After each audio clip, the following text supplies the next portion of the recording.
Welcome to Dreamy Tales English. I'm David.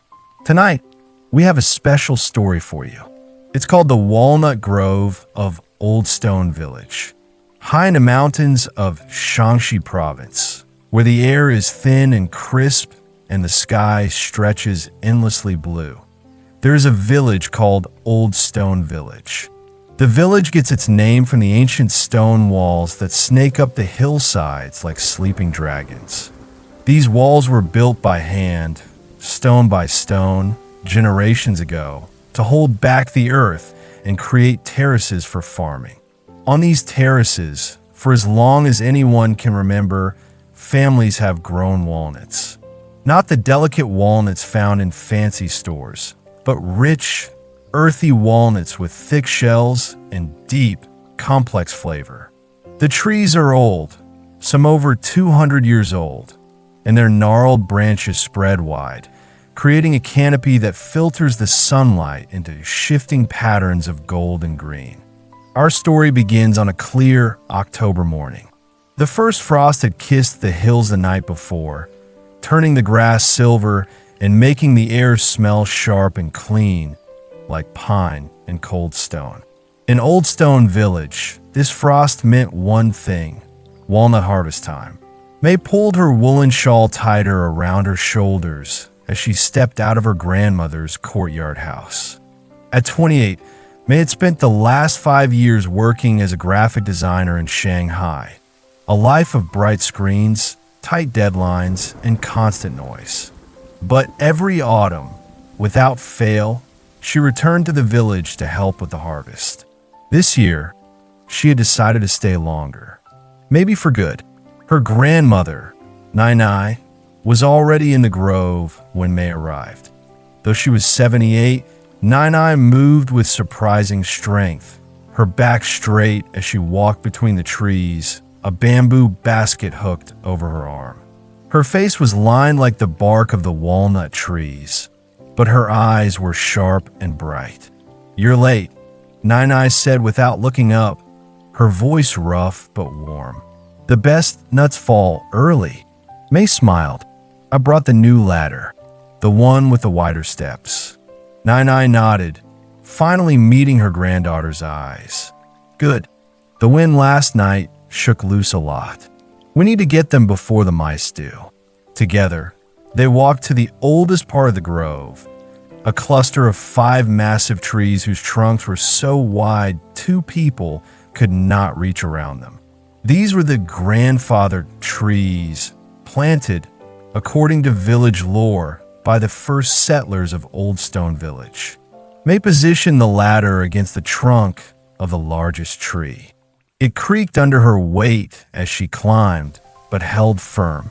From this height, she could see the entire valley below, a patchwork of terraces holding not just walnuts, but persimmons, apples, and fields of golden millet turning toward the sun.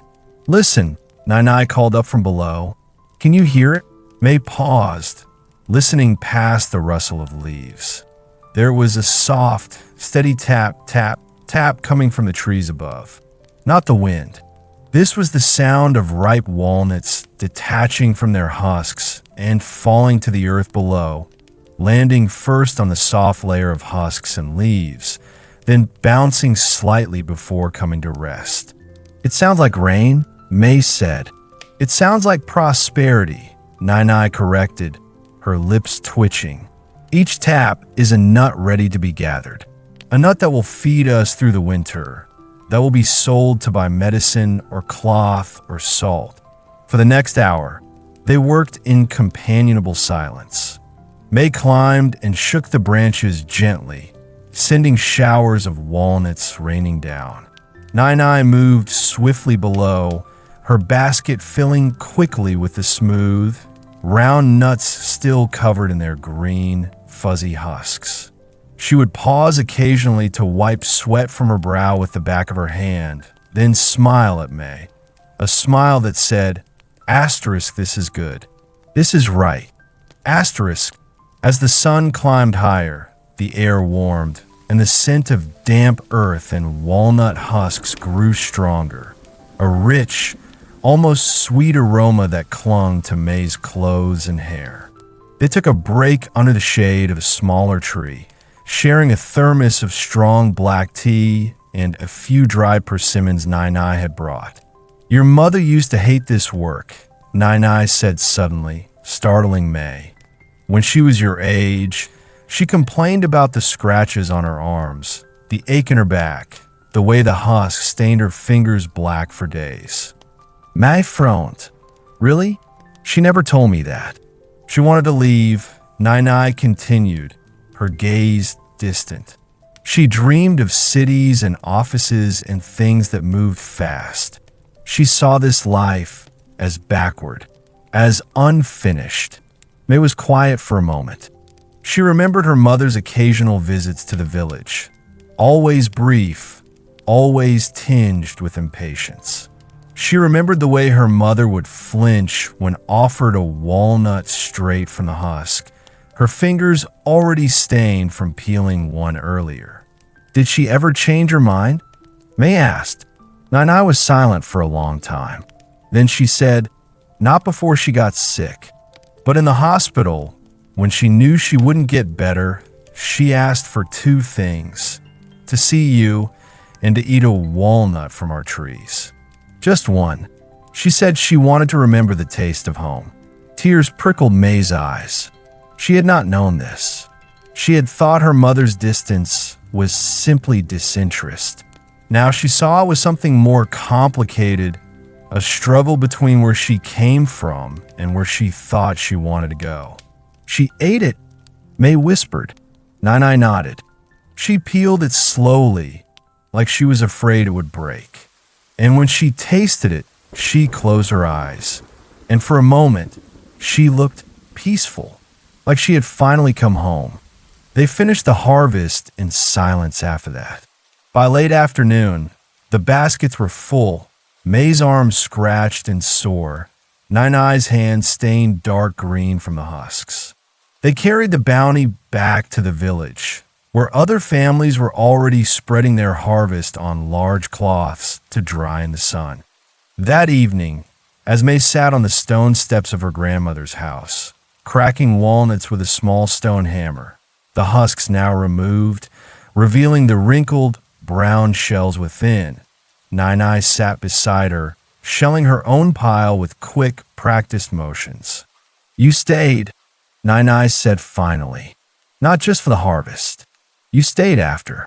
May looked up, hammer paused mid-swing. I think I want to learn more. Not just how to harvest, but how to process them, how to press the oil, how to make the candy, how to store them so they last through winter. And maybe I could share what I learn with other young people who've left but might want to come back. Nai studied her for a moment, then gave a slow, solemn nod. The trees have waited 200 years to be tended well. They can wait a little longer for someone who truly sees their value. May smiled, bringing the hammer down on a walnut in her palm. The shell split cleanly, revealing the golden kernel inside. Plump, oily, smelling faintly of earth and rain. She popped it in her mouth. It was rich and slightly bitter at first, then gave way to a deep, warm sweetness that lingered on her tongue. "It tastes like time," she said. "Like patience. Like roots." Nai nodded, her eyes glistening in the lamplight. "Yes, it tastes like home."